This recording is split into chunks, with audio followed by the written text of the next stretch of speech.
চাঁদপুরের পদ্মা মেঘনা নদীতে পহেলা মে মধ্যরাত থেকে নদীতে মাছ ধরতে নামবে জেলেরা।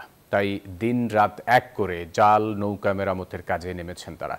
জেলা মৎস্য কর্মকর্তারা বলছেন, জাটকা অভিযান সফল হওয়ায় ইলিশের উৎপাদন আগের চেয়ে বৃদ্ধি পাবে। খোকন কর্মকারের তথ্য ছবিতে ডেস্ক রিপোর্ট। প্রতি বছর জাটকা ইলিশ রক্ষায় মার্চ এপ্রিল 2 মাস নদীতে সব ধরনের মাছ ধরার উপর নিষেধাজ্ঞা আরোপ করে সরকার। এরই ধারাবাহিকতায় এবছর নিষেধাজ্ঞার আওতায় ছিল মেঘনা নদীর মতলব উত্তর উপজেলার ষাটনল থেকে দক্ষিণের হামচর উপজেলার চর ভৈরব পর্যন্ত প্রায় 70 কিলোমিটার এলাকা।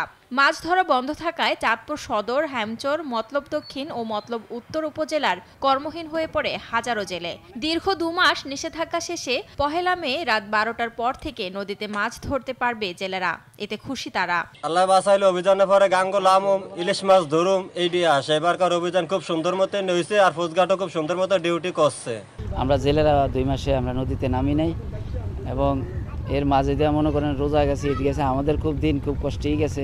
সংশ্লিষ্টরা জানান, অভিযানকালে নিষেধাজ্ঞা উপেক্ষা করে মাছ ধরায় বেশ কয়েকজন জেলেকে আটক করা হয়েছে। তাদেরকে বিভিন্ন মেয়াদে সাজা ও জরিমানাও করা হয়েছে। এবার জেলেরা কিন্তু আমরা সেইভাবে নামতে পারিনি নদীতে, এবং আমাদের এটা লক্ষ্য, এটা আমরা ইন্ডিকেটর হলো যে এবারে আমাদের জেল জরিমানার সংখ্যা কিন্তু আমরা অন্যান্য বছরের তুলনায় আমরা কম দেখতে পেয়েছি। এই কারণে আমরা যেটা বুঝছি যে আমাদের অভিযানটা অত্যন্ত ভালোভাবে শেষ হচ্ছে, আর আশা করছি যে সামনে আমাদের ইলিশের উৎপাদনটা আরো বৃদ্ধি পাবে। এই জেলায় নিবন্ধিত জেলে রয়েছে 44,000-এরও বেশি।